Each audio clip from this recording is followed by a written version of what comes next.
Hello friends, నేను మీ రామకృష్ణ. మనం రోజు లైఫ్కి సంబంధించి, ఫైనాన్స్కి సంబంధించి, డైరెక్ట్ సెల్లింగ్కి సంబంధించి చాలా టాపిక్స్ మాట్లాడుకుంటాం కదా. ఈరోజు లైఫ్కి సంబంధించిన ఒక మోటివేషన్ స్టోరీ తోటి మనం ముందుకెళ్దాం. ఫైనాన్స్కి సంబంధించి ఎలాంటి ఇన్ఫర్మేషన్ తెలుసుకోవాలనుకున్నా, డైరెక్ట్ సెల్లింగ్ బిజినెస్ గురించి ఎలాంటి ఇన్ఫర్మేషన్ తెలుసుకోవాలనుకున్నా, డిస్క్రిప్షన్లో మా వాట్సాప్ గ్రూప్ లింక్ ఇస్తున్నాను. అందులో లాగిన్ అయిపోయి మీకు కావాల్సిన ఇన్ఫర్మేషన్ మాకు వాట్సాప్ చేయొచ్చు.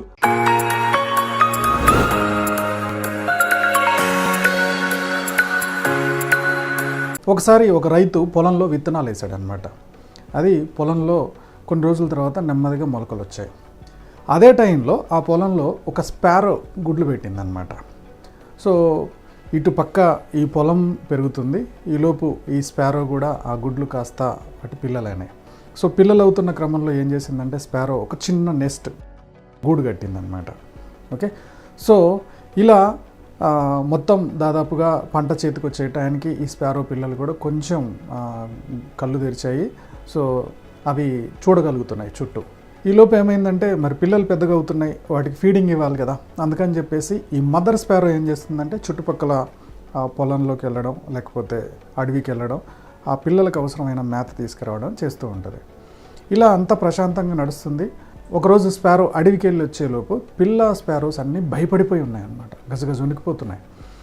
అయ్యో ఏమైందమ్మా, ఎందుకు ఇంత భయపడుతున్నారు అని చెప్పి తల్లి స్పారో పిల్లల్ని అడిగింది. అమ్మ, ఇవాళ ఈ పొలం రైతు వచ్చాడమ్మా, పొలం మొత్తం చూసుకొని పంట చేతికి వచ్చేసింది, ఇక రేపు నా కొడుకులను పంపించేసి ఈ పంట కోపించాలి అని చెప్పి మాట్లాడుకున్నాడమ్మా. నేను మాట్లాడుతుంటే విన్నాము. సో రేపు అతను వచ్చేస్తాడేమమ్మా, మొత్తం పంటకు వచ్చేస్తే మన గూడు, మన నెస్ట్ ఏదైతే ఉందో అది పడిపోతుంది కదా. ఇప్పుడు మేము లేచి ఎగరలేకపోతున్నాం, మమ్మల్ని ఎలా తీసుకెళ్ళిపోతావు, ఇప్పుడు మనం ఇది ఎలా వేకేట్ చేద్దాం, ఎలా ఖాళీ చేద్దాం అని చెప్పి ఆ పిల్లలు భయపడిపోతున్నాయి. ఇదంతా విన్న తర్వాత ఆ మదర్ స్పారో ఒక మాట చెప్పిందంట. ఏం కంగారు పడకండి అమ్మా, రేపు పంట కొయ్యరు, సో మనకు వచ్చిన ఇబ్బంది ఏమి ఉండదు, అసలు ఎవరు రారు, మీరు ప్రశాంతంగా ఉండండి అని చెప్పి స్పారో వాళ్ళని రిలాక్స్ చేసిందంట. సో ఆ మదర్ స్పారో చెప్పినట్టే ఎవరూ రాలే. సో ఇలా దాదాపుగా మళ్ళీ కొన్ని రోజులు గడిచిపోయింది. మదర్ స్పారో అడవికి పోవడం, వీటికి కావాల్సిన మేత తీసుకురావడం, ఇదంతా జరుగుతుంది, ఫుడ్ తీసుకురావడం. సో స్పారోస్ కొంచెం పెద్దగైనాయి. తర్వాత ఏమైందంటే రెండోసారి తను అడవికి వెళ్ళి వచ్చేవరకు మళ్ళీ భయపడుతున్నాయి.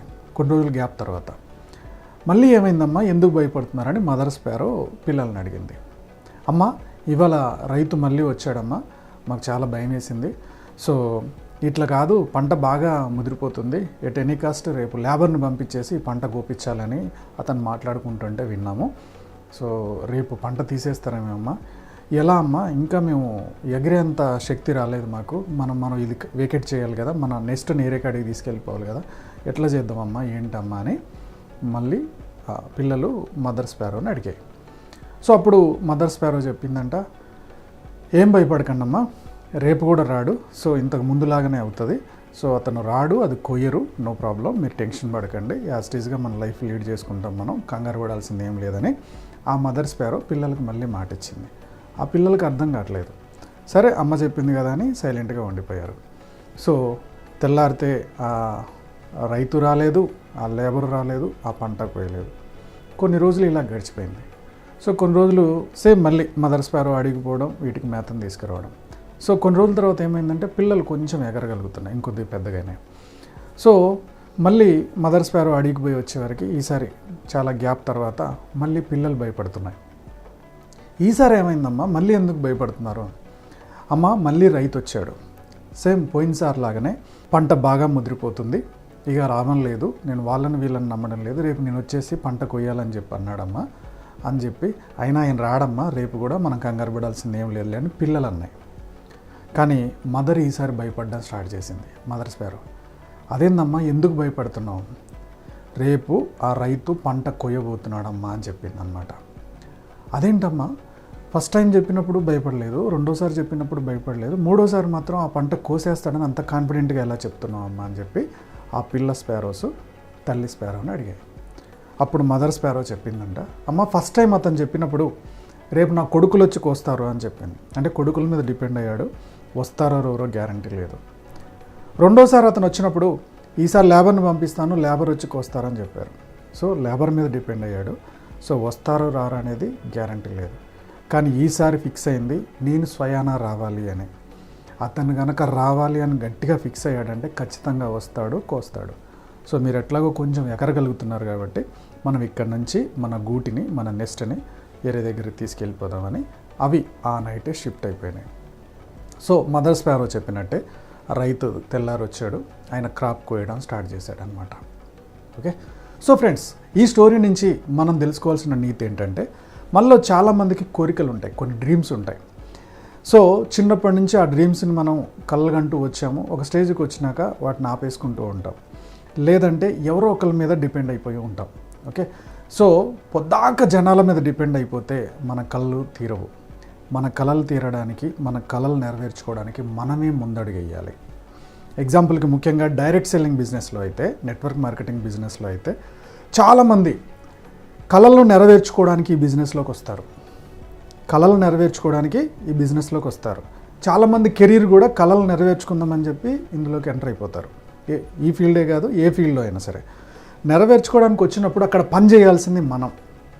కానీ డైరెక్ట్ సెల్లింగ్ బిజినెస్లో ఎలా ఉంటుందంటే, నా అప్లైన్ నాకు సరిగ్గా ట్రైనింగ్ ఇవ్వట్లేదు, నా అప్లైన్ ప్రజెంటేషన్ చూపించడానికి రావట్లేదు, ప్లాన్ షో చూపించడానికి రావట్లేదు, మీటింగ్స్ కండక్ట్ చేయట్లేదు, నా డౌన్ లైన్స్ వాడు పని చేయట్లేదు, వీడు పని చేయట్లేదు అని మొత్తం బిజినెస్ అంతా అప్లైన్ మీదనో డౌన్ లైన్ మీదనో డిపెండ్ అయిపోయి ఉంటాడు. ఎప్పుడైతే అప్లైన్ మీద డౌన్ లైన్ మీద డిపెండ్ అయిపోయి ఆయన పని చేయడం స్టాప్ చేస్తాడో సేమ్ ఆ రైతులాగా అయిపోతుంది. కళలు నీవి, డ్రీమ్స్ నీవి, బిజినెస్ కూడా నీదే. నువ్వు దిగు పని చేయనంత వరకు వాళ్ళెవరో పని చేస్తారు, వీళ్ళెవరో పని చేస్తారు అని నువ్వు వెయిట్ చేస్తూ ఉంటే కాలం గడిచిపోద్ది తప్పితే నీ కళలు అక్కడే ఉండిపోతాయి. మన కళలు నెరవేరాలంటే ఎవరికి వాళ్ళ ముందు మనం ముందడుగేయాలి. మనం ముందడుగేస్తూ మనకు ఒక టీముని, మన కోసం పనిచేసే ఒక టీముని తయారు చేసుకోవాలి. వాళ్ళ డ్రీమ్స్ని వాళ్ళు ఫుల్ఫిల్ చేసుకోవడానికి మనం వాళ్ళని ట్రైనింగ్ ఇచ్చుకోవాలి. సో ఆ టీం పనిచేస్తున్న కొద్దీ, టీం అందరూ మీతో పాటు నీ వెనకాల కూడా టీం పనిచేస్తున్నప్పుడు మాత్రమే మన డ్రీమ్స్ ఫుల్ఫిల్ అవుతాయి, మన కళలు నెరవేరుతాయి. ఓకే, అబ్దుల్ కలాం అయినా సరే నన్ను ఇన్ఛార్జ్ చేస్తేనే నేను పనిచేస్తాను, నన్ను సైంటిస్ట్ చేస్తేనే నేను పనిచేస్తానని ఫిక్స్ అవ్వలేదు కదా. ఆయన పనిచేయడం మొదలేశాడు, ఆటోమేటిక్గా అన్ని వనరులు ఆయనకు సమకూరుతూ వచ్చాయి. ఆయన కష్టపడడం స్టార్ట్ చేశాడు, ఆయన డ్రీమ్ కోసం మిగిలినవన్నీ ఆటోమేటిక్గా సెట్ అవుతూ వచ్చాయి. బాస్, ఈ యూనివర్స్లో నీకు కోరికలు ఉండి నేను పలానా పని చేయాలనుకుంటే నువ్వు గట్టిగా ప్రయత్నం చేస్తూ ఉంటే యూనివర్స్ మొత్తం నీకు సపోర్ట్ వచ్చి నువ్వేం పని చేస్తున్నావో ఆ పనికి ఎవరెవరు అవసరమో వాళ్ళని నీ దగ్గరికి పంపిస్తూనే ఉంటుంది. అది నీకు నిజమైన కోరిక ఉంటే నువ్వు పని చేస్తే జరగక మానదు. కాకపోతే ఒక ప్రాపర్ వేలో మనం వెళ్తున్న విధానం కరెక్ట్గా ఉందా లేదా, ఎక్కడ కరెక్షన్ చేసుకోవాలి ఏంటి అని చెక్ చేసుకుంటూ ముందుకెళ్తే ఖచ్చితంగా లైఫ్లో సక్సెస్ అవుతాం. ఫైనాన్స్కి సంబంధించి ఎలాంటి ఇన్ఫర్మేషన్ తెలుసుకోవాలనుకున్నా, డైరెక్ట్ సెల్లింగ్ బిజినెస్ గురించి ఎలాంటి ఇన్ఫర్మేషన్ తెలుసుకోవాలనుకున్నా డిస్క్రిప్షన్లో మా వాట్సాప్ గ్రూప్ లింక్ ఇస్తున్నాను, అందులో లాగిన్ అయిపోయి మీకు కావాల్సిన ఇన్ఫర్మేషన్ మాకు వాట్సాప్ చేయొచ్చు. ఓకే ఫ్రెండ్స్, ఈ స్టోరీ మీకు నచ్చింది అనుకుంటున్నాను. నచ్చినట్టయితే లైక్ చేయండి, మీకు ఏం పాయింట్ నచ్చిందో కామెంట్ చేయండి. అలాగే ఈ స్టోరీ షేర్ చేయడం మర్చిపోకండి. Go self made.